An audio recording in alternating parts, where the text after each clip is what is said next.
What's going on, everyone? I am back with another video. I am Larry the Batman fan. I hope you all are doing well today, or tonight, depending on where you are. I know here it is nighttime currently. So today, I wanted to talk about the top 10 original Xbox games that are horrible. Like the worst Xbox games ever made on the console. This is the original Xbox we're talking about. One that came out in 2001. The one that put Microsoft on the map. Well, when they found Halo, that is, they got back on the map. But they didn't right away, but they had to find a mascot, and it was Master Chief from Halo. So yeah, there's lots of great games on the original Xbox. Crimson Skies, Halo, Combat Evolved, Halo 2, Dead to Rights I think is a good game. You got the Phantom Dust, you got Panzer Dragoon Orta, you got Midway Arcade Treasures 1, 2, and 3, which are great games. You got Capcom Classics Collection, which had a bunch of classic games from the NES, Sega Genesis, Super Nintendo days. You had some other ones too, like Dead or Alive 3. There are people that rave about the third Tom Clancy Splinter Cell game, Chaos Theory, a lot because the graphics look great on it. Excuse me, it looked a lot better than the PS2 version. So that's why they rave about that one so much. It's basically the same game as the PS2 version, but it looked better on the Xbox. And of course, you can't forget Grand Theft Auto 3, Grand Theft Auto Vice City, and Grand Theft Auto San Andreas. And I personally really liked Jade Empire and Star Wars Knights of the Old Republic 1 and 2. Thief Deadly Shadows, Star Wars Republic Commando, Star Wars Episode 3, Revenge of the Sith, Half-Life 2, and I'll leave it at that. But there was a bunch of other ones, Need for Speed, the Toka Race Driver games, Crash Bandicoot, lots of great games on the original Xbox. Well, today we're not really talking about that. We're talking about all the crappy ones on the original Xbox. And trust me, there is a handful of bad ones on the original Xbox. So let's get started with the list. Now, I've played most of these, but there's going to be a few titles that I never played, but I've seen it and heard about it, did my research on it, word of mouth and everything, so I know that they suck. Number 10 on the list has to be WWF Raw. Yeah, they made a couple of wrestling games on the Xbox. There's 3 that I know of that were produced by WWF, WWE, WWF Raw, WWF Raw 2, and WWE WrestleMania 21, I think is what it was, because that's when they were going through that changing it to WWE. Oh, and there was also the Legends of Wrestling games, those as well. I think they put all 3 of them on Xbox as well, but they were on PS2 as well. They were not exclusives, but they had those too. So actually it was more than 3, it was 5 or 6. But the worst one out of them all was WWF Raw, because the controls sucked in the game. There were a lot of characters that were not in the game, that were missing, that should have been in the game. I mean, this game came out in 2003, I believe, or 2002, for crying out loud. The game just fucking blows. It sucks. The limited rosters, limited characters, limited create mode. There was a create mode, but there was limited things that you could do to create your character, make it look like you. It just wasn't a good game. It was a terrible wrestling game on the original Xbox. Now, I did hear that they improved the second game to make it a little bit better, which is great, because a lot of times when they have a franchise, they don't necessarily always improve the second game. But with this particular game, the second game's actually a lot better. So that one's not on this list. The first one sucks. It's terrible. Stay away from it. Number 9 has to go to Kabuki Kotu. I'm not sure or Kaijin Kotu, however the fuck you say the name. That game is basically a bad fighting game on the original Xbox. But it is still playable. At least it's playable. But none of the characters in the game are memorable. And it's just not really that great of a game. You know, when you have a roster of characters that nobody can remember, like in Soul Calibur, you can remember all the characters in Soul Calibur. Mortal Kombat, Tekken, Street Fighter. These are great fighting games because you can remember all the characters. And plus the fighting is fair and balanced. The fighting mechanics in the game are fair and balanced. So if you get your ass kicked, it was fair and balanced, right? Then there's those fighting games that are just average, that are just okay, but they're not really that amazing. And then there's the ones that really suck. Well, this game was not good at all. This game was like Rise of the Robots and Shaq Fu and Criticon. You know, to name one that I think is okay is Art of Fighting on Super Nintendo and Sega Genesis. That game's okay, but the fighting mechanics in that kind of suck a little bit. And Dark Rift on N64 is another example. That's why I'm saying there's levels to this shit. You know, some amazing, decent, and then crap. And Kojin Kabuto, however you say it, I can put the name of it in the comment section below. I forget how you say it, but it's bad. It's a really bad fighting game on the original Xbox. It's not good. If you're going to get an original Xbox fighting game, I recommend Soul Calibur 2 or Dead or Alive 3 or one of the Mortal Kombat games over this game because it's bad. Number 8 has to be Bruce Lee. Yeah, they actually made a Bruce Lee beat-em-up game on the original Xbox, and you know what? I heard it was terrible. Now, I personally never played this one. I've only heard about it, but, you know, like Bruce Lee game is terrible. It sucks. The controls suck. The gameplay is not good.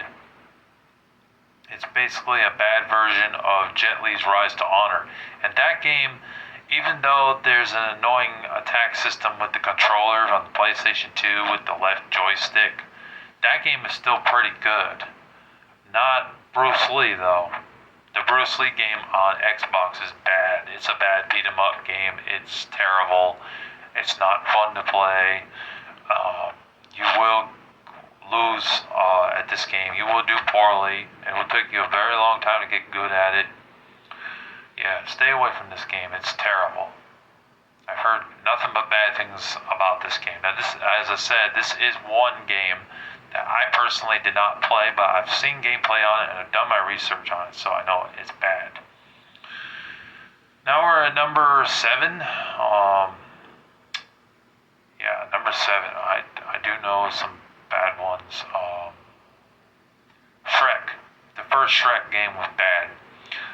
Shrek 2 and Shrek Super Slam and then Shrek Smash and Crash Racing, those were okay. But the first one is bad.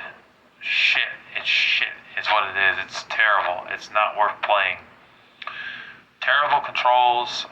He farts on people, which is really dumb. I don't remember him doing that in the game. Or I mean the movie, I meant to say. But the things that you do in the game is stupid. You know, the running through the town and stuff, collecting onions, I think, in the game. I think there was a wrestling match at a certain part of the game, but that was probably the best part of the game. They tried to follow the movie, you know, so there was a wrestling part in it. But other than that, the game is pretty much terrible. Jumping mechanics in the game suck. The camera goes all over the place. No, it's terrible. It's a terrible license game. Stay away from it. It sucks. Number 6. We're on number 6 now.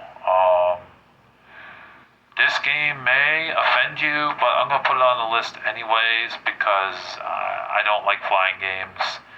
And that game is called Heroes of the Pacific. I know there's another flying game on the original Xbox. That's called Secret Weapons Over Normandy. That's another flying game on the PS2 and Xbox. But I've heard that one's actually pretty good. But I'm not a fan of flying games, so this may be just a biased opinion on this one. So don't be pissed at me because I put this on the list. But Heroes of the Pacific, it's a bad flying game. It's terrible. You fly through the air, you do mission-based objectives and stuff. I never understood the appeal of flying games, to be honest with you.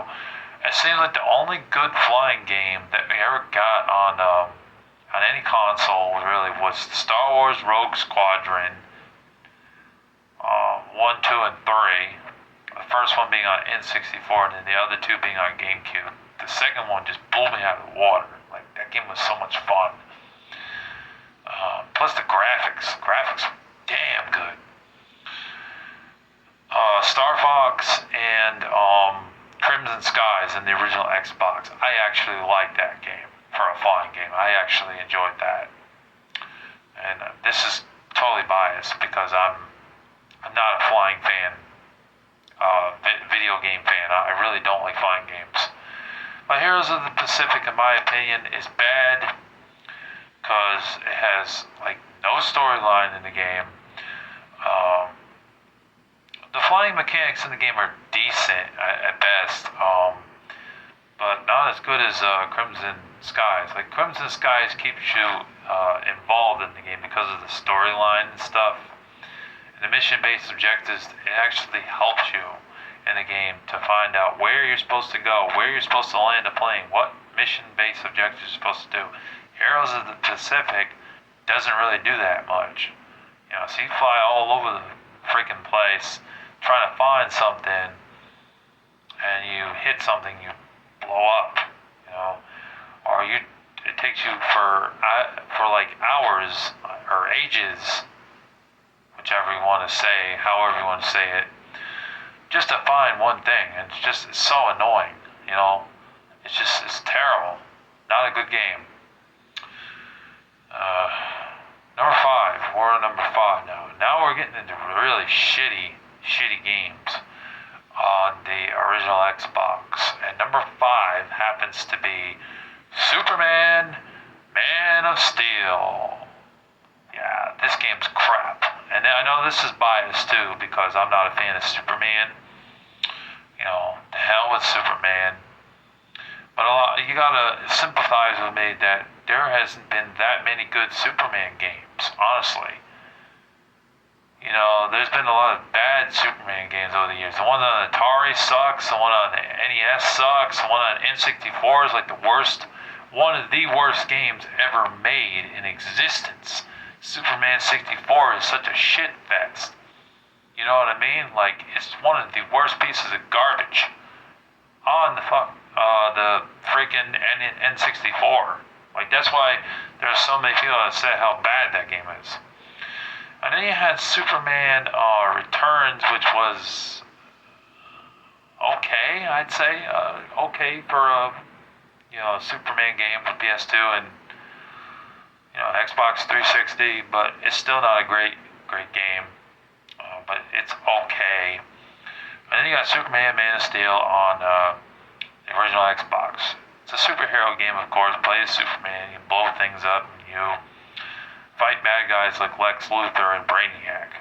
But the flying mechanics, they're okay, but they're really not that amazing. The gameplay sucks. And no, I haven't played this game if you're wondering, but I have seen gameplay on it, done my research. It got bad reviews on Metacritic.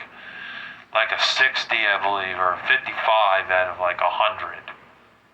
Not even a 60, I think. It was a 50 or a 55, I mean, excuse me. I misspoke.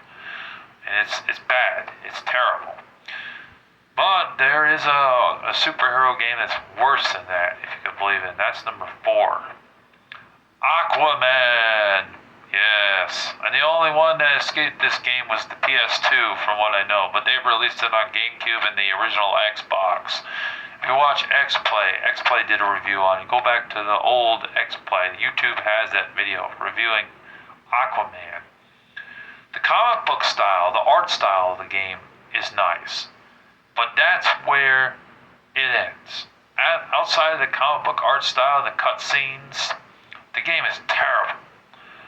There's like all this fetch questing going on in the game, trying to find this place and that place. Navigating in the game is a pain in the ass. It's not fun, it's not intuitive, it's not impressive, it sucks. Talking to fish is useless. Some of them just say, "Hi, how are you doing, Aquaman?" Like, great, wonderful. How about pointing me in the direction that I'm supposed to go to actually get to the bad guy and defeat the bad guy?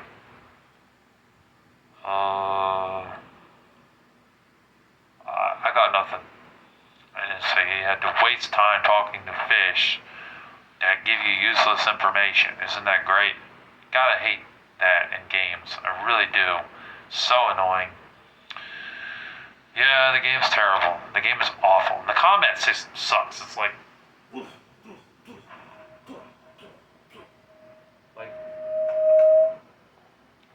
here's the guy, right? He's trying to hit me. He hits me.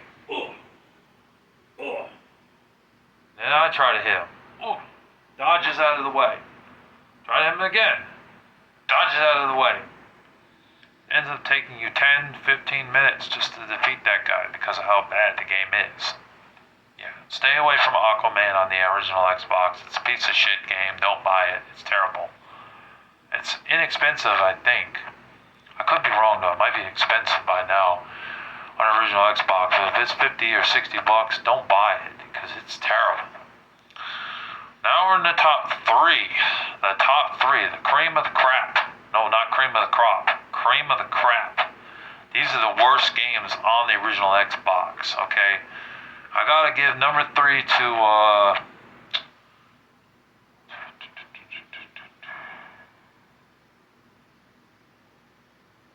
who am I kidding? I gotta give it to, Lord of the Rings, The Fellowship of the Ring. Because I got 2 other games in my head, and this one is where it fits. So you play as Frodo and Sam in this game. You go through the levels. The first opening level, you're breaking boxes and stuff. I don't remember that ever happening in the movie. Do you? Where he's breaking boxes and stuff to get items. I don't remember that. And you go through the level, and it's a very boring town, and you're going all over the place looking for stuff, and you never end up finding things for a long time. Well, I remember buying that game back in the day when there was Game Crazy, when they were connected to Hollywood VI. Saved up my allowance, so I had about $15 or $20, and I went there and I bought that game. I was disappointed, man. I put that in my system. I was not happy. I was bored. This game sucked. This game was horrible. I mean, yes, later on, Lord of the Rings did get good, the movie-based games. The Two Towers was a decent game. The Return of the King was a masterpiece. That game was awesome. It was hard, but it was an awesome game. And the Third Age was also a really good game. And the one on the 360, War of the North. And I know there was also Conquest. Never played Conquest, but I played War of the North, and I thought that was a pretty good action RPG game. But the first one is garbage. It is terrible. The voice acting in the game, there's lines of dialogue on the screen, and you can see the mouth moving, but the lines of dialogue is going, but the mouth is moving, but it's not keeping up with it. It's not syncing in together. Bad programming. Finding things in the game is a pain in the butt. Talking to some people in the game is not fun, okay? There's just so many things about the game that's just not fun, just not worth playing. It's terrible. The game's cheap as hell in eBay. It's like $10 or less, but it's not worth it. You're better off getting the sequels. If you have an original Xbox and you're a collector, skip the Fellowship of the Ring game. Watch the movie. The movie's good. The game sucks. End of story on that. Number 2 is a tie between The the worst of the worst. Fight Club and Drake of the 99 Dragons. I played Fight Club. I did. It's based off an R-rated action film. I tried to watch that film years ago with a friend, and there's too many sexual things in it. Too much sexual content. It was a little too out there for me. The action scenes in it were good though. But the game is bad. The fighting is like, it sucks. It's like, not good. And the controls switch up on you. Sometimes when you hit a certain button, you hit the button on the controller, but then when you do the same attack again, it reverses it and it won't allow you to hit that button again to do the same attack, like the punching. So you end up reversing it and doing nothing, or you do attack the enemy in the game, but you didn't, like, you hit the button, but you didn't, like, use the same attack in the right way. You know what I mean? And that's weird, isn't it? Like when you have a game where it just changes up the controls on you at random. Well, that happens in Fight Club all the time when you play that game, whether it's the PS2 version or the Xbox version. I don't think it was on GameCube though. It escaped Nintendo GameCube, but thank God for Nintendo saying, no, we don't want that piece of shit on our system, because that game sucked. But they did the same thing with the Fellowship of the Ring. They had the first game on the system because they knew that game sucked. They said, no, we don't want that on our system. That game's garbage. Don't put that on our system. Ew, get it away from us. Ugh, yuck, ugh. Nintendo was smart. Because, anyways, yeah, Fight Club is bad. It's a bad fighting game.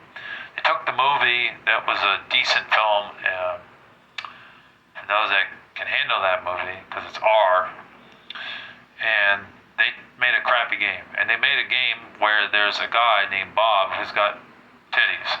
It makes no sense. No sense whatsoever. Fighting mechanics suck in the game. The controls suck. There's nothing good about this game. It's horrible. And Drake of the 99 Dragons being tied in for this spot too, because it's bad. There is nothing good about this game. It's a big pile of garbage. The controls suck. Jumping in the air is like you're on the moon. Watch the Angry Video Game Nerd. He did talk about this game a couple years ago, and he's right. It's garbage. I haven't played it personally, thank God, but everybody, word of mouth, everyone, Angry Video Game Nerd even said it's terrible. Later on in the game, there's problems with glitches, there's bugs in the game. They did not test this game before they released it. They really didn't. And so that's why this game is horrible. I heard it was based off a comic book, but again, this is another terrible comic book adaptation turned into a video game. And it's so bad that I don't think they're ever going to make another Drake of the 99 Dragons game. Because if they did, they would screw it up. It would just be so bad, nobody would want it. Or, the idiots would buy it and then regret buying it. Regret paying $70 for a game. Drake of the 99 Dragons 2 or something. Or Drake of the 99 Dragons, I got my butthole plunged and my ears pierced. That's like a subtitle for it. I'm just kidding. But you know what I mean. And the number one worst game on the original Xbox, in my personal opinion, the game that sucks the most, is a game called Pulse Racer. Okay? There's a lot of great racing games out there, like Need for Speed, Burnout, Midnight Club.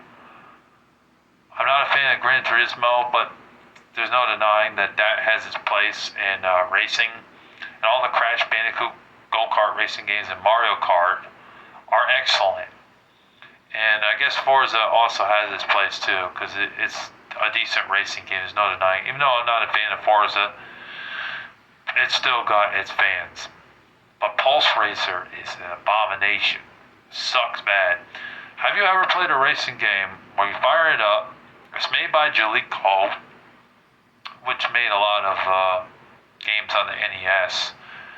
Bases Loaded 2, Bases Loaded 3, City Connection, and some other games, made a lot of bases loaded games. I think they had a few games on the Super Nintendo as well. Rival Turf, that's a good game by them. They go from all those good games. I mean, bases loaded is just blah, in my opinion, but teach his own. But it's at least playable. They go from all those good games or decent games to this crap fest, and this is one of the reasons why they're no longer around, or they're no longer a video game company, because they made this shit. This game, it starts out okay, like you build your own car and everything, and you put like acceleration on it, like automatic or manual, and it seems promising. But then when you get into the game, you cannot go fast in this game at all, because if you go fast, you have a heart attack. Like, this is stupid. Like, in racing games, you're supposed to be able to go fast. This game, you cannot go fast. What the hell is up with that? That'd be like Need for Speed saying, you know what? You're going to race in this game 3 laps around this track against 5 other cars, but you're going to race backwards. And you got to drink beer at the same time while doing it, and having your mother stick a pole up your ass at the same time. How's that for fun? That would not be fun, right? Well, Pulse Racer is not fun, because the Pulse Racer, you fucking gotta drive slow. Otherwise, if you drive fast, you're gonna have a heart attack. And it just doesn't make any sense whatsoever. It's terrible. The graphics in the game don't even really look that good. It doesn't really look like an Xbox game. It looks like a PS1 game ish, maybe close to a PS2 game, but not really. But it's not a PS2 game, obviously. It's an Xbox game. But you know what I mean. It's just an example. I've seen PS1 games that look better than this graphically. Crash Bandicoot 3 Warped looked better than this, more colorful and bright than Pulse Racer. This is so bad, I mentioned this in the worst video games played video with Jack Goldkick 2 years ago, because it is terrible. This is the worst game I've ever played on the original Xbox. It is a horrible racing game. I do not recommend it at all. It sucks badly.